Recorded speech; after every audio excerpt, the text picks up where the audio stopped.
Herzlich willkommen zur Spieltagspressekonferenz von 2 Kölsch, 22. Spieltag, der FC gegen den Rekordmeister, die Bayern aus München. Und hier sind sie, die Erfinder der ersten Fanpressekonferenz der Bundesliga und, bin ich ein bisschen neidisch drauf, stolze Inhaber eines eigenen Bierdeckels. 2 Kölsch.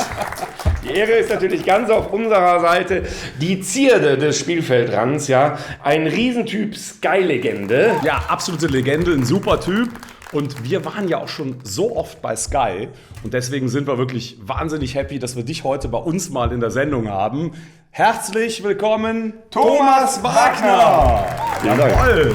Ja, Thomas, gegen die Bayern, das wird schwer, weil die haben ja eigentlich immer ziemlich einen Dusel, ne, oder? Ja, also gegen meinen HSV, wenn nach 16 Minuten abgepfiffen worden wäre, hätten wir einen Punkt geholt. 74 Minuten Nachspielzeit fand ich echt ein bisschen übertrieben, muss ich ganz ehrlich sagen.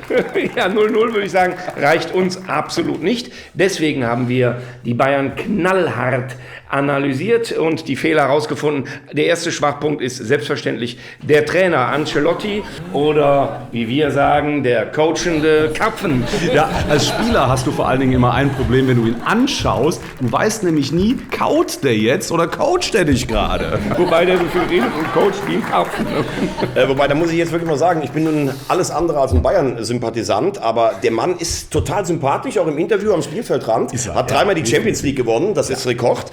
Und für mich, er sieht auch so aus, als wenn er das Leben genießen kann. Finde ich sehr sympathisch. Und ihr Kölschen, also mit Kaugummi, muss ich ganz ehrlich sagen, ne? Ihr habt ja auch ein paar Experten so.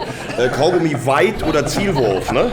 Ja, da haben wir definitiv einen bei uns. Ja, das ist nicht ganz falsch. Ne? Wobei, du gibst ja Stichwort, der Kaugummi führt uns direkt zur nächsten Schwäche der Bayern, ganz klar. Und das ist die Bank. Was denn sonst? Ich weiß es, weil ich dir eben aufs Handy geguckt habe. Habe ich mir sofort das Foto geklaut, was du beim letzten Heimspiel gemacht hast von der Bayernbank. So sieht das aus. Alles voll mit Ancelotti-Kaugummis. Wenn du als Spieler einmal auf der Bank drauf sitzt, klebst du fest und kommst garantiert nie wieder aufs Spielfeld zurück. Richtige Kläfputze sind das. Ja. Und jetzt schauen wir uns mal Ancelottis Platz selbst an.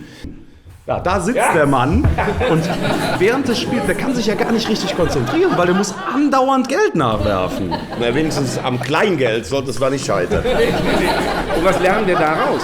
Die Bayern, die haben zwar viel Geld, ja, aber auch die ein oder andere Schwäche. Und deswegen, ja, richten wir mit unserem Motto dieses Mal einen Appell an unsere Mannschaft: Visier hoch! Lederhosen runter! Naja, was jetzt kommt, kann ich mir schon denken. 2, 3. Zieht den Bayern die Lederhosen aus, Lederhosen aus, Lederhosen aus.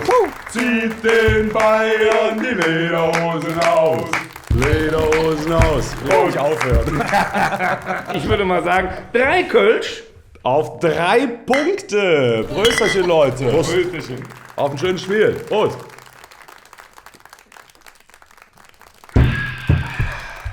Übrigens, wir bleiben in Köln. Ja, trotz der 50 Nous Millionen. restons à Cologne.